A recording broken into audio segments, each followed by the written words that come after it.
Kita ke informasi pertama pemirsa, sejumlah lembaga internasional ramai-ramai memangkas proyeksi pertumbuhan ekonomi Indonesia di tahun ini. Proyeksi pertumbuhan ekonomi yang lebih rendah dari sebelumnya dipengaruhi oleh perang dagang global dan melemahnya belanja konsumen. Sejumlah lembaga internasional ramai-ramai memangkas proyeksi pertumbuhan ekonomi Indonesia tahun ini. Perang dagang global dan melemahnya belanja konsumen diakui menjadi penyebab proyeksi pertumbuhan ekonomi nasional kembali terkoreksi. Lembaga pemeringkat global Fitch Ratings merevisi perkiraan pertumbuhan Indonesia tahun 2025 menjadi 4,9%, turun dari sebelumnya sebesar 5%. Fitch juga memproyeksi pertumbuhan Indonesia lebih rendah lagi 2026 yakni sebesar 4,7%.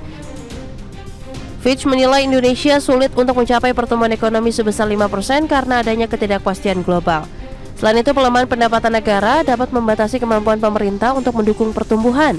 Bahkan ketika belanja rumah tangga telah menurun ke laju paling lambat dalam 5 kuartal. Sementara itu, lembaga pemeringkat global Standard & Poor's memprediksi pertumbuhan ekonomi Indonesia sebesar 4,6% di 2025 dan 4,7% di 2026. Proyeksi ini melihat struktur ekonomi Indonesia yang ditopang oleh konsumsi dalam negeri. Menurut Chief Economist S&P Global Rating Louis Quish, meski tekanan eksternal dari perlambatan ekonomi China dan potensi kebijakan tarif Amerika Serikat dapat membebani kinerja ekspor Indonesia, struktur ekonomi yang berorientasi pada permintaan domestik memberikan perlindungan yang signifikan. Louis menilai meski proyeksi pertumbuhan ekonomi di angka 4,6% tergolong menengah di antara negara-negara berkembang Asia, namun secara global pertumbuhan ekonomi Indonesia masih tergolong kuat dan kompetitif. Dari Jakarta, Tim Liputan, iDex Channel.